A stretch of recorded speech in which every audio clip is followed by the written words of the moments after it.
Hello and welcome to another episode of the Dragons Are Real podcast, and I'm Pete Jones.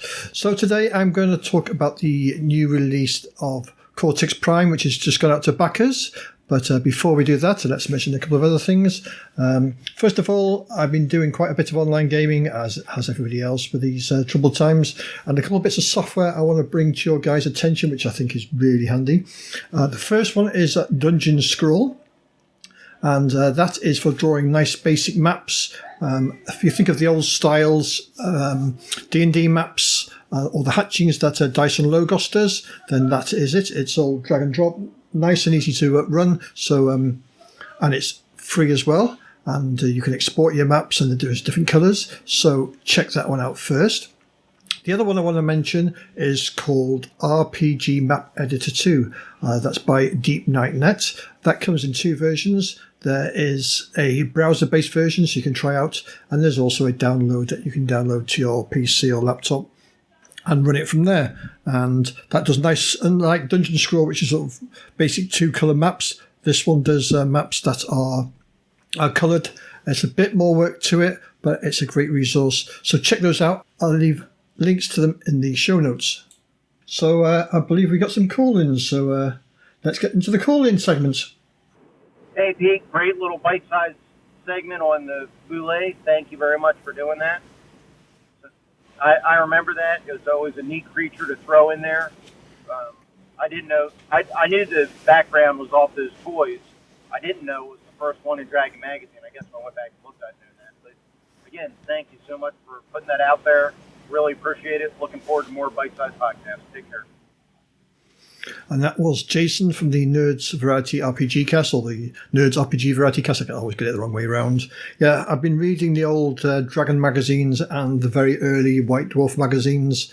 They are available from the web archive free of charge, so you can download and read those. And it's great seeing some of those early magazines. Next up, we've got Spencer. Hey Pete, Spencer here. Hope you're well.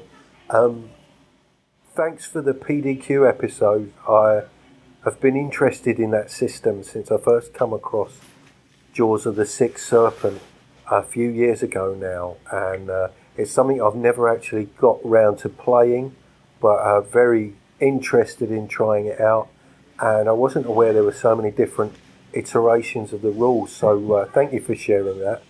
However, I did notice there was one that you missed out, which came out last year, I believe, by Eloy Lasanta, who of Third Eye Games, and it's H.P. Lovecraft's Preparatory Academy, and from the look of it, it's like a cross between Harry Potter and Call of Cthulhu, and the emphasis being on the comedy there, so looks interesting. Thanks for that, Spencer. I wasn't aware of that one. That's obviously a new one that I haven't got in my collection, so I will hunt that down. And I believe John Allen Large has got something to say about PDQ as well. Hey there, Pete. It's John here from the Red Dice Diaries. I've just started listening to your recent episode about the PDQ system, and I remember reading that and being quite taken by it a fair while ago, although I've not looked at it recently. I'm only just at the start of the episode, but I just wanted to say that, it's good to hear the PDQ system, which I remember feeling quite fondly towards, getting a bit of love on the podcast circuit. And your episode certainly prompted me to go back and refresh myself on that and have another look at it. Anyway, dude, I'm going to get back to the rest of the episode. Take care, and I'll catch you soon. Thanks for that, John. Yeah, I think if you like the idea of Fate, but Fate doesn't wire with your brain, then PDQ is a good alternative because it's got those freeform tags which you can use. So, do check it out. So, let's get on to the main subject.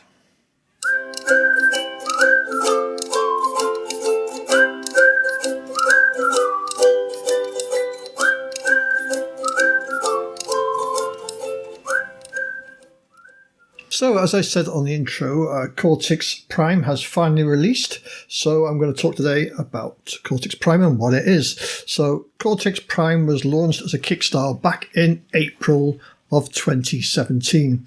And it was due to be delivered in April 2018.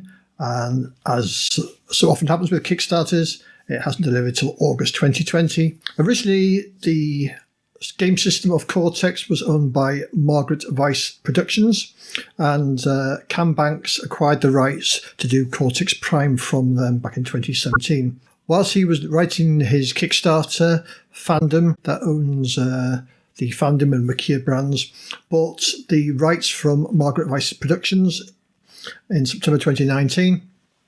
And so now Cortex Prime comes under Fandom and Cam remains working for them. And so there's actually some clout behind Cortex as a generic system. So I said it's a generic system. There were two flavours of it. The first one was Cortex Classic, and there were several games released with IP under that banner. First was Serenity in 2005, then Battlestar Galactica in 2007, the first edition of Demon Hunters, the role-playing game, in 2008, and then there was the Supernatural, based on the TV series, in 2009. Then on Classic, they did some changes to the rules, and what was then to become as Cortex Plus was released, and under that Cortex Plus brand is Smallville from 2010, Leverage, also from 2010. Probably two most famous ones that they released was the Marvel Heroic role-playing system in 2012 and Firefly, again from the TV series, in 2014. So as you can see with their IP, they've always done very noticeable IP and have had some good IPs over the years.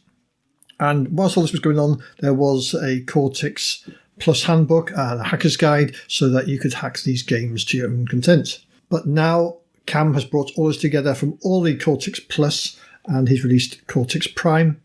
The first PDF released to the backers was a whopping 384 megabytes. Yeah, it can be tough to open that on the tablet. So he did release a printer-friendly version, with 167 megabytes. But anyway, the print version is coming out next month, I believe. I've kickstarted that, so I'll look forward to getting the hard copy into my hands. So let's talk about what Cortex Prime is. So Cortex Prime is basically a toolkit. It's a toolkit with lots of mods and add-ons so that you can design any game that you want, any system that you want, and there's various tools to help you with that. There are 3 settings, example settings in the Cortex Prime book, which is Eidolon Alpha, Hammerheads, and Trace 2.0, and I will talk about those at the end of this review. So what is Cortex Prime? Well, basically it's a dice pool system, and it uses everything from D4s up to D12s. And basically you build your dice pool up, you roll your dice pool, and you are taking the results of the 2 highest dice, preferably, and adding them together. And you're comparing that to either a difficulty or to an opposed roll. So the larger your dice pool, then the more chance you have of getting a better result.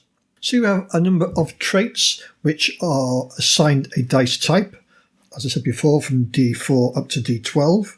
And there are instances where you can step a die type up. So if your trait is currently using a D6 and you have some ability that steps the trait up, it would move up to the next highest dice. So from a D6 we go to a D8 and then up to D10, etc. And stepping down is the opposite direction, that you come down the number of dice. So if you're at a D6 and you step down 1 level, then you come down to a D4. When you roll your dice pool, anytime you roll a 1 on any of the dice, it's what they call a hitch, and it doesn't count towards your total at all. And depending on which mod you're using, can be something that sort of hinders you. If all your dice come up as a 1, that is known as a botch, which would be a critical fail in any other system. When you're rolling for your successes, all you need is to get success is to roll higher than the difficulty number or the opposed roll. And if you beat that target number by 5 or more, you get a heroic success, so which gives you more beneficial results. Also from that dice pool, you choose one of the dice to be your effect dice, and it doesn't have to be the next highest. And you don't have to pick the 2 highest. So if you're going for a target difficulty, say, of 10, and you've got 2 lower dice that could beat the 10, you would pick the 2 lower dice and then pick the higher die type for your effect. Because the effect dice is not the result on that dice, it's the die type. So if you roll a d12 and you roll a 1 on it, but you get some better results on other dice, you could save that d12 if you're successful for your effect dice. Let's talk about damage. So there are two types of scenes. There are scenes where you're just trying to do something, and if you fail, it's got no big consequences. It just doesn't mean you do the thing. Or there's a high stakes scene where if you fail it, then you maybe take some damage, or you're hindered in some way. And this is done in Cortex Prime by complications. And basically, when you get a complication, there is a new tag that's put on you. So it might be bruised at D6. And if the opponent rolls higher than you, then you're going to have the complication can be stepped up from a D4 to D6 to D8. And basically that adds to the opposition's dice pool. So for example, if you lose, if you're fighting with an opponent and you lose and you take a complication of D6 bruised, the next person that fights you can use that complication in their dice pool against you. Now those are the core rules, but then they have lots of mods that you can plug into your game depending on what you're trying to run. So you have systems where all the dice can be added together as opposed to the top two, where you don't have an effect dice at all, where you have a reroll for effects, or where you can have static difficulties. And each of these is a mod that can change the game in some way. So let's talk about traits. So traits are things like your attributes, your skills, affiliations, relationships, powers, roles, values, any of those sorts of things are traits.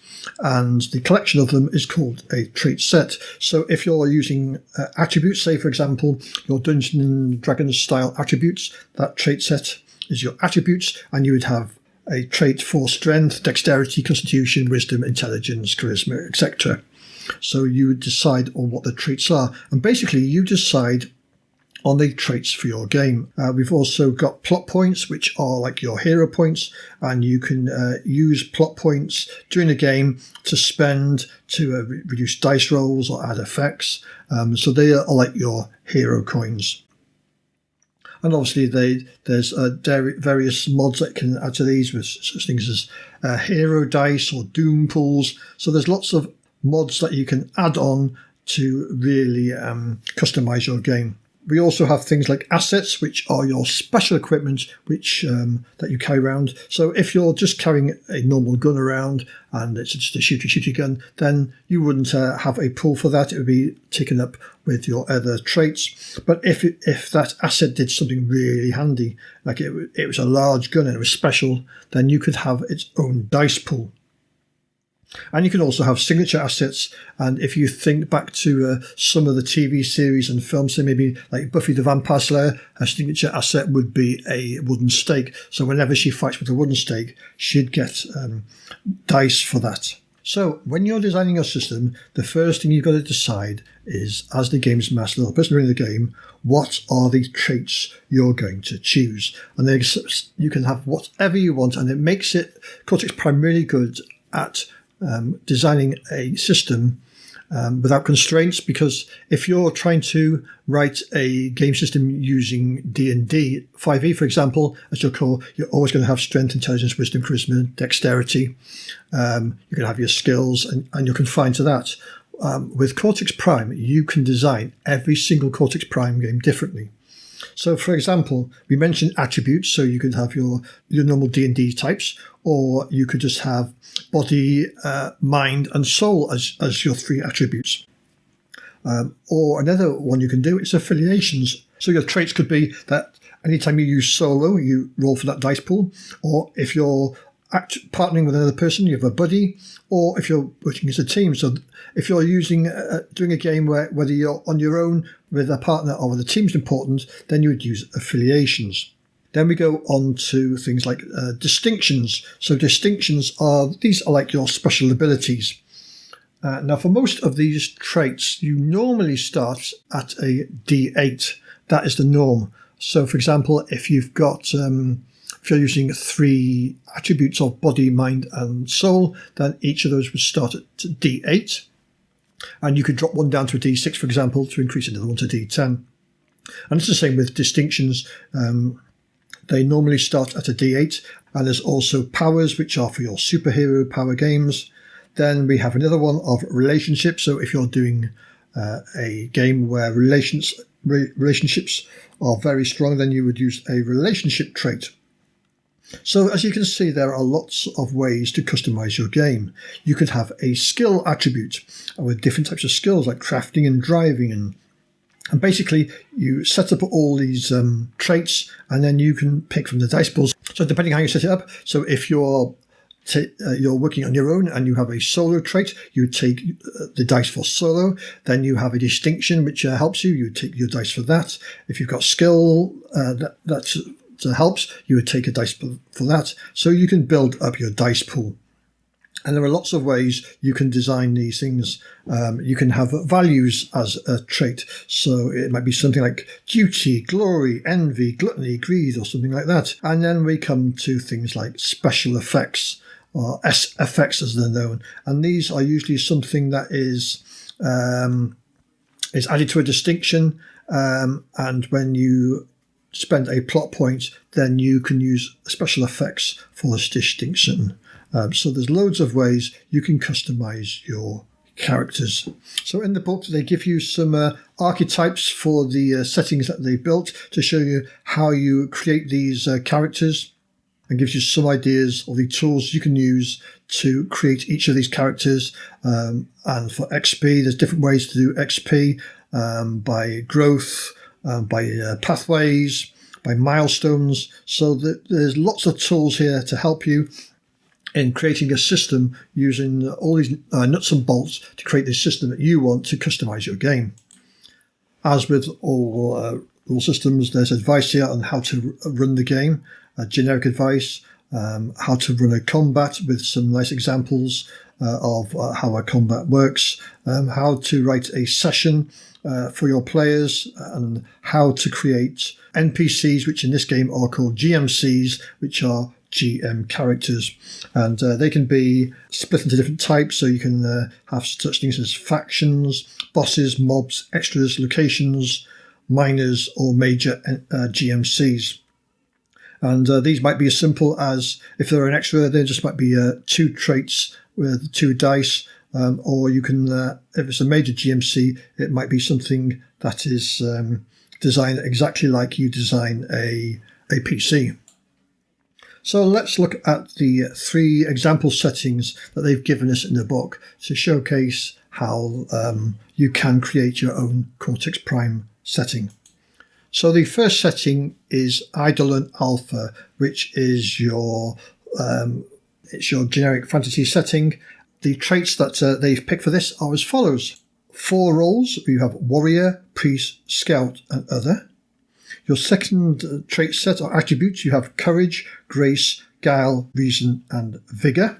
The next setting is Hammerheads, which is basically, it's a reskinned Thunderbirds. So in Thunderbirds, you are like an international rescue team, and you go around averting disasters, whether they be man-made or ecological. So in Hammerheads, your attributes are physical, mental, and social.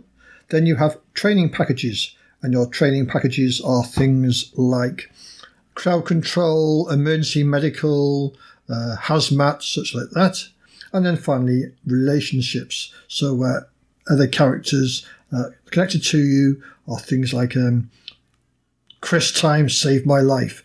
And so that will give you a D10 in that. So anytime you're doing something with Chris Time, because they've saved your life, then they will give you a 10 to the dice pool. And the final setting is Trace 2.0.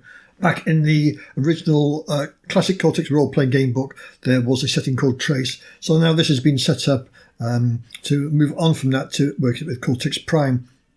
So basically, this is like a cyberpunk setting.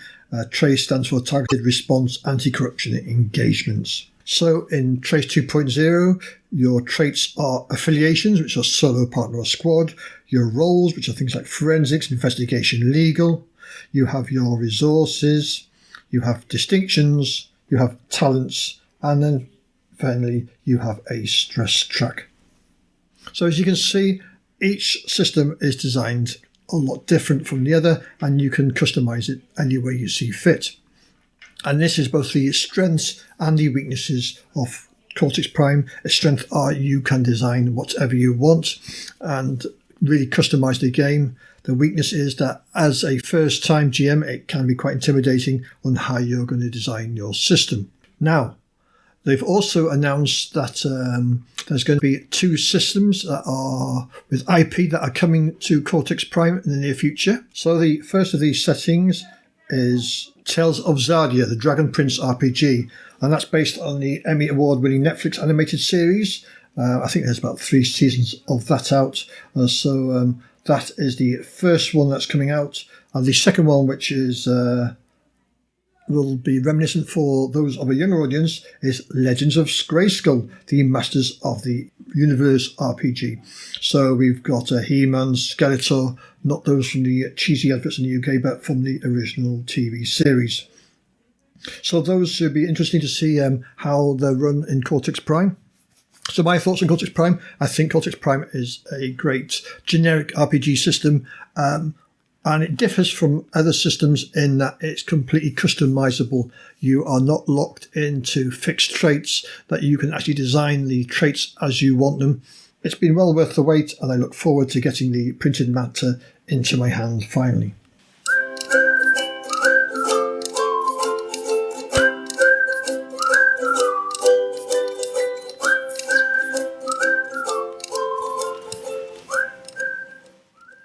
So that's all for this episode. More reviews upcoming. Watch out for those in future coming episodes. And that's all for this episode. I'll see you on the flip side. And if you want to find out more, check out the website at petejones.neocities.org.